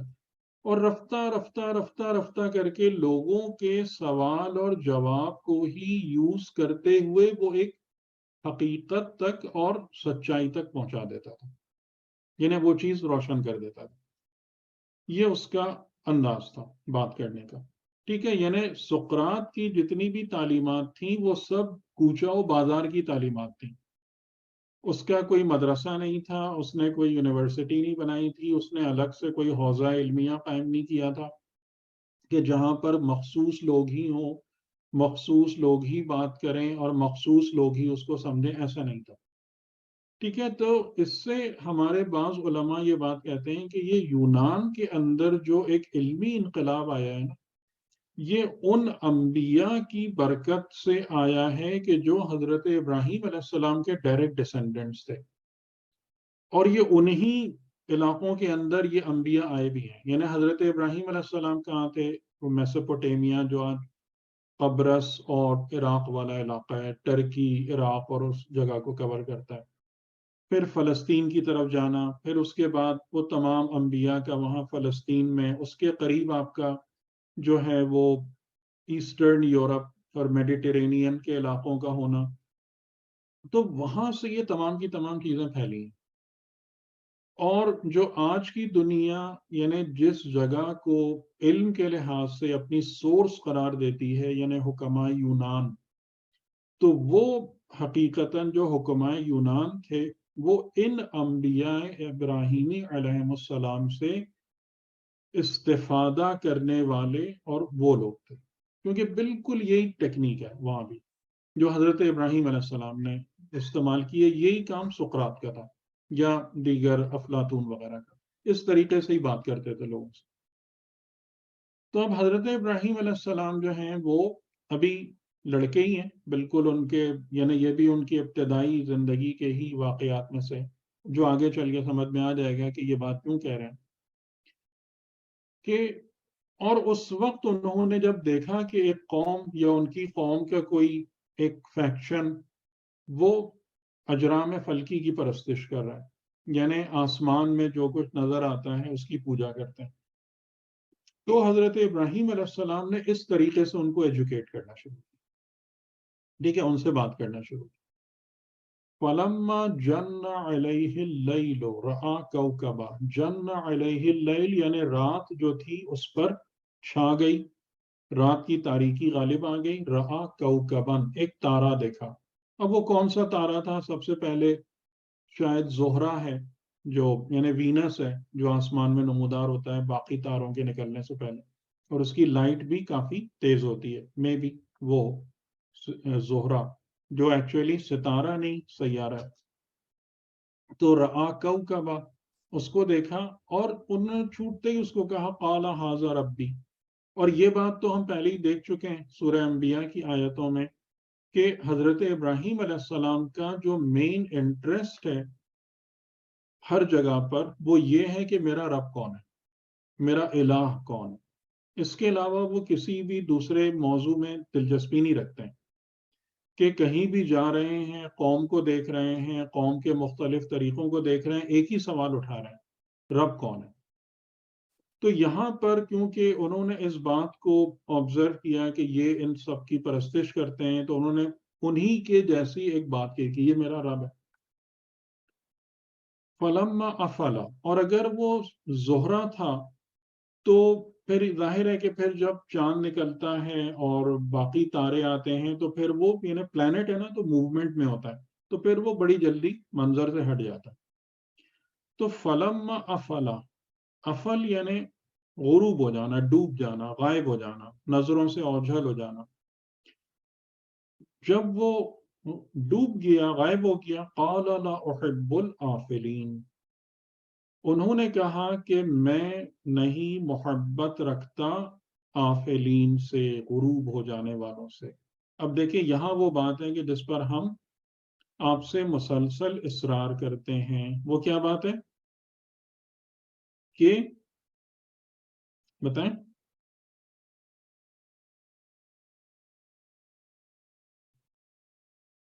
جی دوبارہ بتا دیں گے کیا ہے؟ لا نہیں، میں نے کہا کہ لا احب الافلین کہ میں غروب ہو جانے والوں سے محبت نہیں کرتا. جی جی. تو میں کہہ رہا ہوں کہ یہاں پر وہ اصل موجود ہے جس پر میں آپ سے بہت زیادہ اصرار کر رہا ہوتا ہوں آپ لوگوں سے. وہ کیا ہے؟ مطلب جی جی جی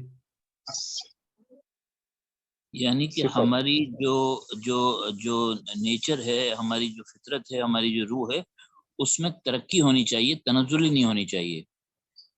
تو جو چیز کے اندر تنزلی ہوتی ہے اس کا مطلب وہ آفلین میں سے ہو جاتا ہے. تو ہمیں بھی جی، کیونکہ اللہ جو ہے نا وہ بھی وہی ہو سکتا ہے جس کے اندر تنزلی نہیں ہو، اور اللہ کے بندے کے اندر بھی وہی چیز ریفلیکٹ کرنی چاہیے. اچھا ٹھیک ہے. میرا خیال ہے رب کا اور بندے کا رشتہ محبت کا رشتہ ہے. صحیح. اچھا، اس میں جو پہلی بات میں آپ لوگوں کو توجہ دلانا چاہ رہا تھا نا وہ یہ ہے کہ جس پر آپ کا فوکس بہت زیادہ ہونا چاہیے کہ یہاں سے مجھے اصول کیا مل رہا ہے. ٹھیک ہے، میں اس بات کو بار بار آپ کے سامنے ریپیٹ کر رہا ہوں نا. اصول کیونکہ جو اصل ہے وہ فاؤنڈیشن میں جاتا ہے، وہ فاؤنڈیشن بناتا ہے. ٹھیک ہے، واقعات اصول نہیں بنتے، واقعات کے نتیجے میں اصل حاصل ہوتی ہے. صحیح، ٹھیک ہے یہ بات. تو اب یہاں پر اصول کیا حاصل ہو رہا ہے؟ یہ تو ایک واقعہ ہو گیا کہ انہوں نے رات چھا گئی، تارا دیکھا، انہوں نے کہہ دیا یہ میرا رب ہے، پھر غروب ہو گیا، ایک بات کہہ دی. اصول کیا ملا؟ اصول یہ ملا کہ ہمارا جو رب ہے وہ غائب نہیں ہو سکتا. اچھا جی. دو اصول مجھے لگا رہے ہیں. ایک تو یہ کہ رب سے جو بھی تعلق ہے وہ محبت کا تعلق ہے, اور رب جو ہے کبھی چھوڑتا نہیں, ساتھ نہیں چھوڑتا, ہمیشہ ساتھ رہتا. لا احب, دیکھیں یہ جملہ جو ہے نا, یہ کیا ہے, یہ جملہ ایک لحاظ سے مطلب کانٹیکسٹ کے لحاظ سے غلط ہے. کیوں غلط ہے؟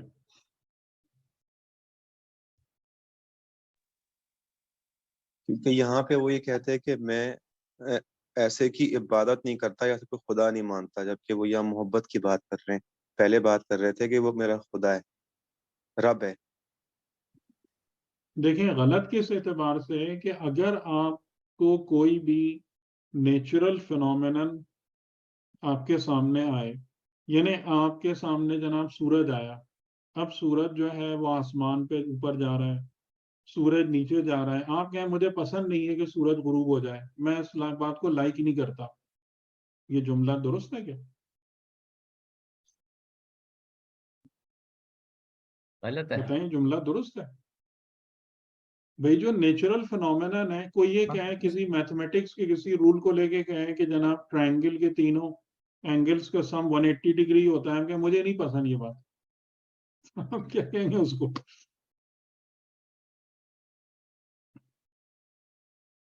ٹھیک,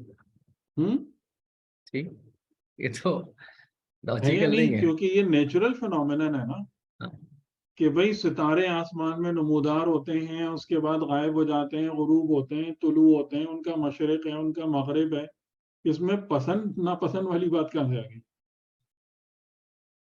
اور آپ کے ناپسند کرنے سے کیا یہ چیز بدل جائے فرق پڑے گا. اچھا, یہی جو وہ چیز ہے نا, یعنی کہ یہاں پر ہنر ہے, یہ قرآن فہمی کا پھر ایک ہنر یہاں پہ سامنے آتا ہے.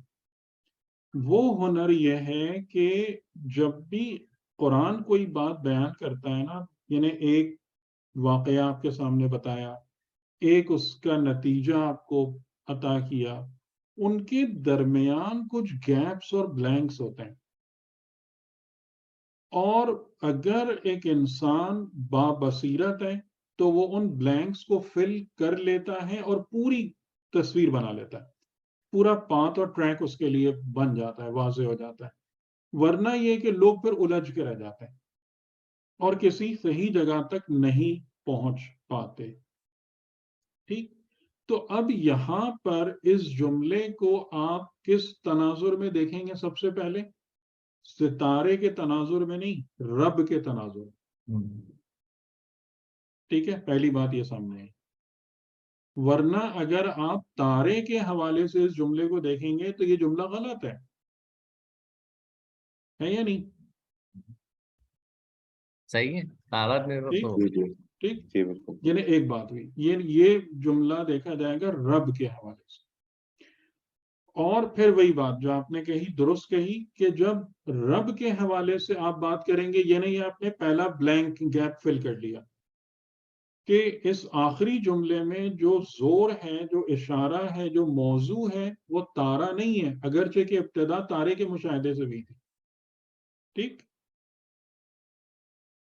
اور افلا کی نسبت بھی تارے کی طرف دی جا رہی ہے, ایسا ہی ہے نا؟ بالکل, رب کی طرف تو نہیں جا رہی افلا کی نسبت, نہیں, تارے کی طرف جا رہی ہے. لیکن حضرت ابراہیم علیہ السلام جو نتیجہ دے رہے ہیں وہ تارے پہ نہیں دے رہے, رب پہ دے رہے ہیں. صحیح, یہ بات سمجھ میں آ گئی؟ یہ ایک گیپ بیچ میں آ رہا ہے جو آپ نے فل کر لیا, کہ یہ بات ہم کو سمجھ میں آ رہی ہے.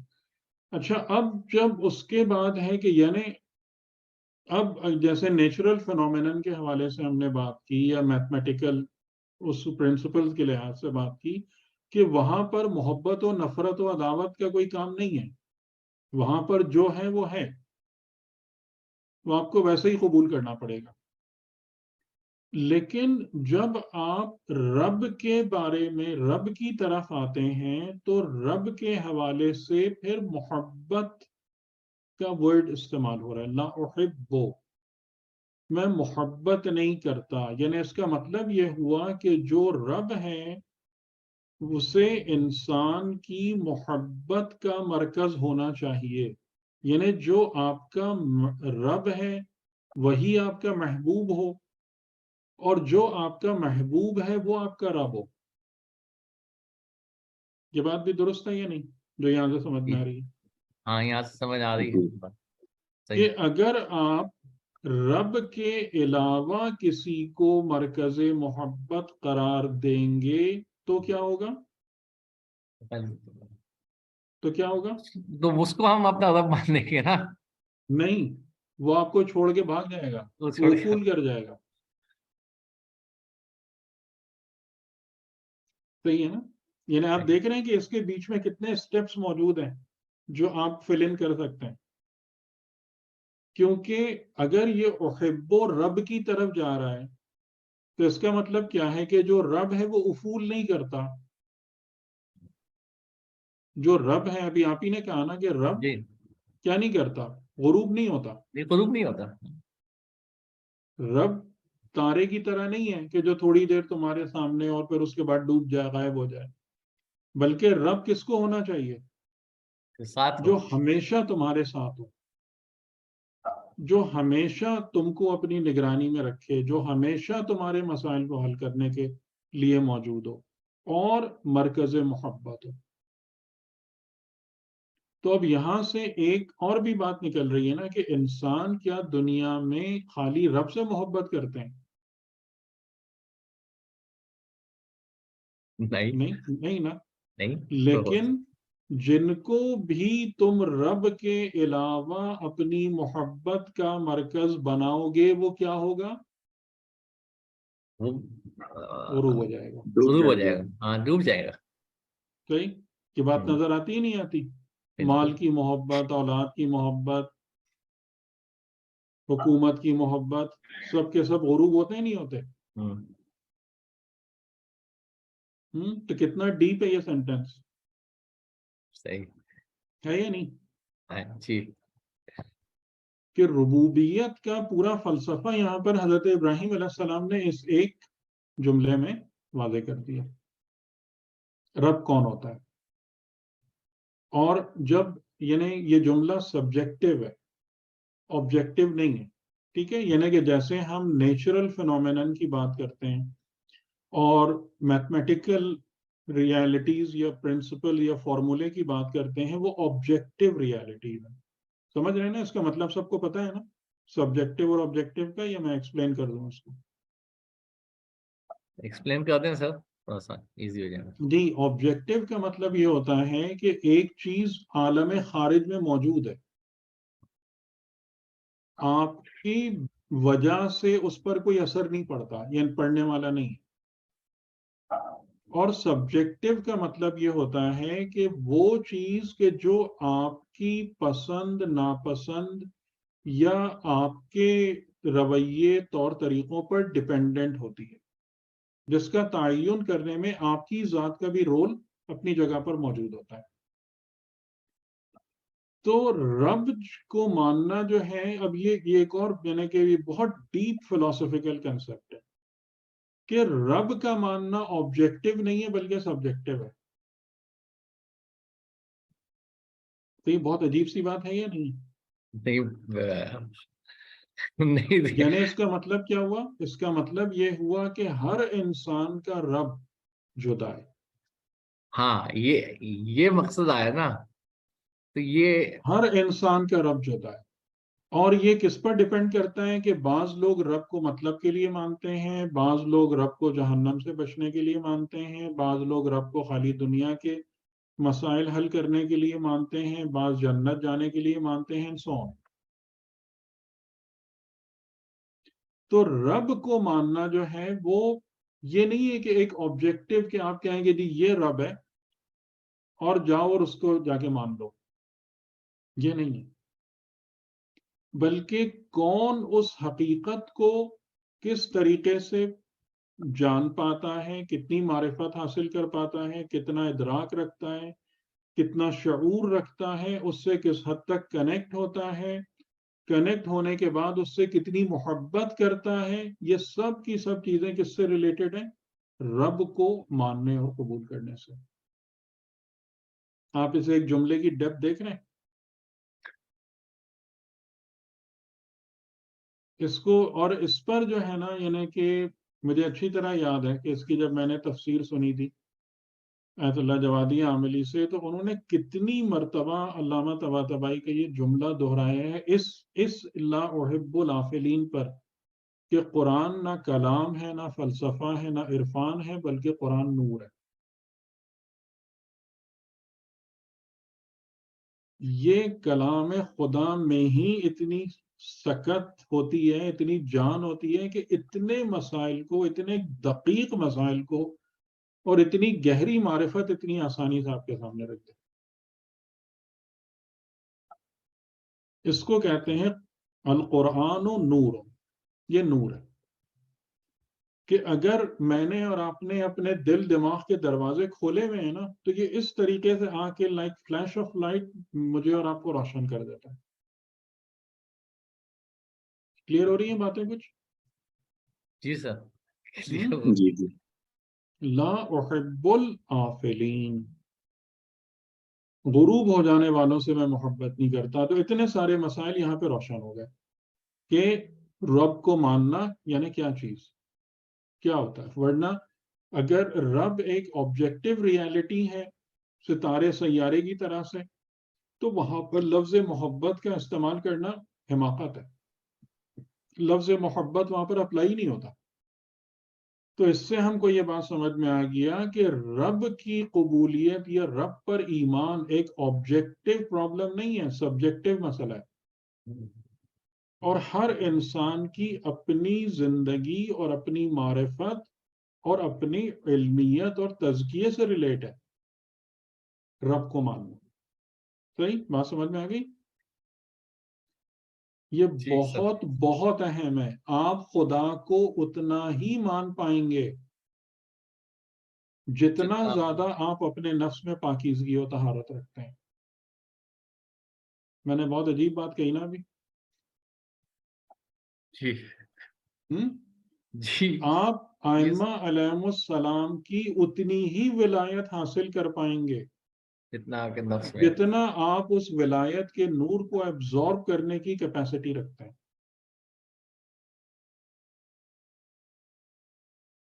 صحیح. اچھا، اس میں ایک چیز اور یہ کہہ سکتے ہیں کہ یہاں صفت بتائی گئی ہے وحب الآفلین، یعنی ستارے کو پہلے خدا کے طور پہ پیش کیا. رب خدا نہیں، الہ نہیں.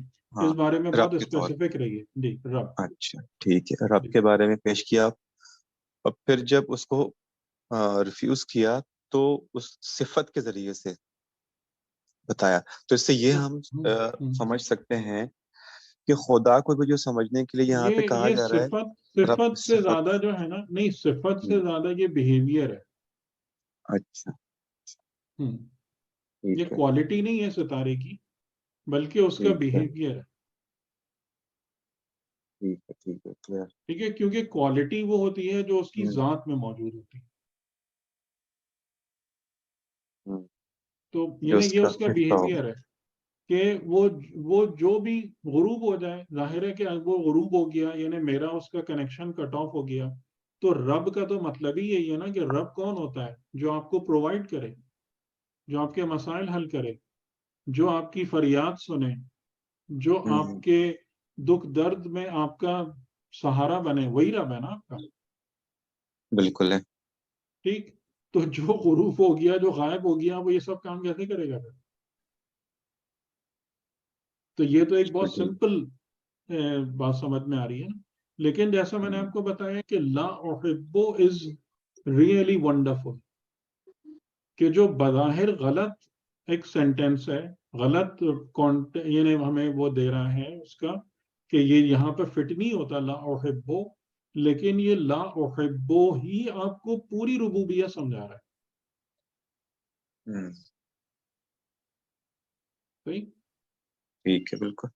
اور جیسا میں نے کہا کہ اسی بات کو کہ جو علماء اور عرفاء اسی پر یعنی اشش کر اٹھتے ہیں کہ یہ ما ھذا کلام البشر، یہ کسی کے بھی بس کی بات نہیں ہے اس طریقے سے گفتگو کرنا اور اس طریقے سے حقائق کو روشن کرنا، اتنے سمپل ورڈز میں اور اتنی ڈیپتھ. فَلَمَّا رَأَى الْقَمَرَ بَازِغًا، اس کے بعد جب وہ تارا، جیسے میں نے کہا کہ اگر وہ وینس تھا تو وہ تھوڑی دیر میں ہی ہٹ جاتا ہے افق سے، پھر اس کے بعد انہوں نے چاند کو ابھرتے ہوئے چمکتے ہوئے دیکھا. قال ھذا ربی، تو پھر انہوں نے فوراً کہا یہ میرا رب ہے. ٹھیک ہے، اور کیوں کہا؟ اس لیے کہ بھئی اب یہ زیادہ روشن ہے نا. کہ باقی تاروں کو کیوں نہیں کہا کہ چاند دیکھا تو تارے بھی دکھے ہوں گے، لیکن ان کو کیوں نہیں کہا؟ اس لیے کہ یہ بڑا ہے، سائز میں زیادہ روشن ہے، زیادہ روشنی دے رہا ہے. فَلَمَّا أَفَلَ، اور پھر وہ بھی غروب کر گیا.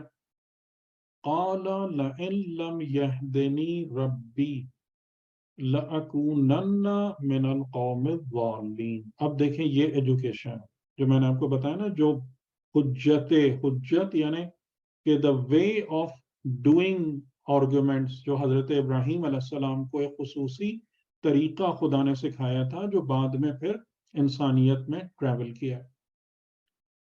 اب آپ دیکھیں کہ وہ ڈوب گیا. اب اس کو نہیں کہا کہ میں اس سے بھی محبت نہیں کرتا، میں اس کو بھی پسند نہیں کرتا، یہ بھی غائب ہو گیا. اب دیکھیں، اب ایک اسٹیپ اہیڈ لے گئے ہیں لوگوں کو، ان کو ایک قدم اور آگے بڑھا دیا. اور کس طریقے سے؟ لَئِن لَّمْ يَهْدِنِي رَبِّي، کہ اگر میرا رب میری ہدایت نہ کرے. اس کا مطلب اب کیا ہوا؟ یہ جو دوبارہ بعد میں ربی آ رہا ہے، یہاں پر اب حضرت ابراہیم ذہنوں کو اس طرف لے جا رہے ہیں کہ یہ ڈوب جانے والے رب نہیں ہو سکتے، کوئی اور ان کے علاوہ ہے جو رب ہے، کوئی اور ہے. اور جو بھی رب ہے اس کی پہلی ذمہ داری مجھے ہدایت فراہم کرنا ہے. رب سے پہلی میری ایکسپیکٹیشن کیا ہے؟ کہ میں اپنی زندگی میں جن معاملات میں کنفیوز ہو رہا ہوں، جن معاملات میں میں مغالطات کا شکار ہو رہا ہوں، ایون رب کی شناخت کے حوالے سے بھی، میں رب کو پہچاننے کے حوالے سے بھی دھوکے میں پڑ رہا ہوں، کیونکہ جو افول کر رہے ہیں میں ان کو اپنا رب سمجھ رہا ہوں. تو اب میں جو حقیقی رب ہے اور یقیناً ہے، میں اس سے درخواست کرتا ہوں کہ وہ میری ہدایت کرے. اور اگر اس نے میرا ہاتھ نہ پکڑا اور میری ہدایت نہ کی، لَأَكُونَنَّ، تو یقیناً میں ہو جاؤں گا من القوم الضالین، ضالین والی قوم میں سے. یعنی جو قوم رستے کو چھوڑ کر غلط راہ پر چلی گئی ہے، بھٹک رہی ہے ادھر ادھر وادی حیرت و ضلالت میں اس قوم کا حصہ بن جاؤں گا. یہ ایک اسٹیپ آگے چلی گئی بات، یہ نہیں جی. لا احب الافلین، آپ کو لا احب الافلین، آپ کو رب کی حقیقی معرفت عطا کر رہا ہے. یہ جملہ لَئِن لَّمْ يَهْدِنِي رَبِّي لَأَكُونَنَّ مِنَ الْقَوْمِ الظَّالِمِينَ، یہ رب کے ساتھ کنیکشن کو ڈیفائن کر رہا ہے. آپ اپنے رب سے سب سے پہلی کیا چیز مانگیں گے؟ اب آپ کو تمیز سکھا رہا ہے قرآن. آپ اپنے رب سے سب سے پہلی چیز کیا مانگیں گے؟ کھانا پینا، ہدایت مانگیں. کھانا پینا، مزے، چکن ٹکا، کیا مانگیں گے؟ اور یہی بات آپ چلے جائیے سورہ حمد پہ، اہدنا. آپ سب سے پہلی چیز کیا مانگتے ہیں؟ جس ہستی کو آپ نے پہچان لیا اپنے خدا کے طور پر، رب العالمین کے حوالے سے، جس کے ساتھ آپ نے اظہار محبت کر دیا. ایاک نعبد و ایاک نستعین، بتائیں ایاک نعبد و ایاک نستعین اظہار محبت ہے یا نہیں ہے؟ ہے جی بالکل، اظہار محبت بھی ہے. اور اس کی تو وہی بات آ گئی نا کہ جس کو میں نے سمجھ لیا کہ میرا رب ہے تو وہ میرا محبوب ہے. اور جب آپ نے اپنی محبت کا مرکز اس کو قرار دے دیا تو سب سے پہلی چیز آپ کیا مانگیں گے؟ اہدنا. یہ تمام کی تمام باتیں آپ کو یہاں نظر آ رہی ہیں جی؟ وہی ترتیب، لیکن کتنے سہل اور آسان انداز سے حضرت ابراہیم علیہ السلام ان چیزوں کو کھول رہے ہیں لوگوں کے سامنے. تو اب اس کو ایک نیکسٹ لیول پہ لے گئے کہ جو رب ہے وہ رب مرکز محبت بھی ہے اور وہی ہے کہ جو میری ہدایت کرے گا. اور جو مطلب کہہ لیں کہ سورہ حمد میں اہدنا ہے، وہاں پر ایک نقطہ اور بھی پوشیدہ ہے کہ حقیقی ہدایت اس وقت تک نہیں ملتی جب تک آپ اس کے سچے طلبگار نہ بنیں. ٹھیک ہے، اس بات کو بھی یاد رکھیے. تو یہ ہدایت حق جو ہے نا وہ کسی پر تھوپی نہیں جاتی، ٹھونسی نہیں جاتی اس کے اندر، بلکہ انسان اپنی کوشش کرتا ہے، ایفرٹ کرتا ہے کہ میں اس کو ریسیو کرنے کے لائق بنوں اور خدا کی بارگاہ میں التجا اور دعا کرتا رہتا ہے. تو ایک وقت ایسا آتا ہے کہ پھر خدا کی طرف سے، خدا کی جانب سے نظر رحمت و عنایت شامل حال ہو جاتی ہے. رکاوٹیں، خرابیاں، کمزوریاں، وہ پردے ہٹ جاتے ہیں اور آپ اس ہدایت کو ریسیو کرنا شروع کر دیتے ہیں. صحیح، یہ بات بھی سمجھ میں آ گئی؟ چاند والی بات بھی سمجھ میں آ گئی جی؟ جی جی ٹھیک جی سر، بالکل سمجھ آ گئی. اور پھر اس کے بعد تیسرے درجے پر، یعنی کہ اب رات بھی گزر گئی. وَلَمَّا رَأَى الشَّمْسَ بَازِغَةً قَالَ هَٰذَا رَبِّي هَٰذَا أَكْبَرُ. اچھا، یہ جو جملہ ہے نا، یہاں پر ایک بڑا عجیب ٹوسٹ ہے. آپ میں سے کوئی پک کر سکتے ہیں؟ سلمان تو یقیناً کر لیں گے، باقی مطلب یہاں پر تو یہ کر رہے نا کہ نہیں، مطلب یہ جو جملہ ہے آپ اگر اس کی عربی پر غور کریں، اچھا اس کی عربک رانگ ہے نا؟ نہیں، اس میں ہاں 2 دفعہ ہاذا ربی نہیں، عربک رانگ ہے. ہاں شمس کے ساتھ باز غطن ہے. باز غطن یعنی عربی زبان میں شمس جو ہے مؤنث ہے. ٹھیک ہے، باز غطن صحیح ہے، باز غطن. اور مؤنث کے لیے ہاذا آتا ہے یا ہاذے ہی آتا ہے؟ ہاذا ہی آتا ہے. پھر تو اب یا قرآن میں عربی کی غلطی ہے یا تو یہ مانیے، یا پھر نہیں، اس کی آلٹرنیٹ ایکسپلینیشن کیا ہو سکتی ہے؟ نہیں، یہاں پر یہ بتایا جا رہا ہے، یہاں پر یہ بتایا جا رہا ہے کہ وہ شمس والا بات ختم ہو گئی اور وہ کہا جا رہا ہے کہ میرا رب جو ہے نا وہ اکبر ہے اور میرا رب تو واحد ہاذا تو میرا رب ہوا نا. ہاذا وہ میرے رب کی بات ہو رہی ہے کہ میرا رب جو ہے ہاذا شمس کی طرف جا رہا ہے نا، ہاں پروناؤن ہے. تو اگر آپ مؤنث کے لیے مذکر کا پروناؤن استعمال کریں گے تو وہ غلط نہیں ہے، شی کے لیے ہی.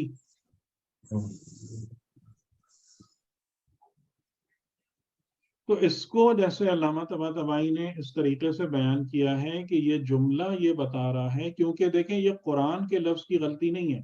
قرآن نے جب شمس کے لیے پروناؤن استعمال کیا تو پراپر پروناؤن ہے، یعنی مؤنث. بازغہ نہیں کہا جیسے قمر کے لیے کہا تھا بازغن، کیونکہ قمر عربی زبان میں مذکر مانا جاتا ہے، شمس مؤنث ہے. تو قمر کے لیے بازغن ہے، شمس کے لیے بازغتن ہے. یعنی قرآن کے اپنے الفاظ میں یہ مسٹیک نہیں ہے. مسٹیک کہاں پر ہے؟ اس سینٹنس میں ہے کہ جو حضرت ابراہیم سے منسوب ہو رہا ہے. تو یہ مسٹیک وہاں پر ہے کہ وہ کریکٹ پروناؤن نہیں استعمال کر رہے. دیکھیں آپ، میں اس کو یہ اور بھی بتاؤں کہ ہم لوگوں کو جیسے مذکر مؤنث کی غلطیاں تو ہم بھی اردو میں بہت کرتے ہیں ماشاءاللہ فراوانی سے. عام طور سے اگر آپ کو نہیں پتا ہوتا تو آپ کون سا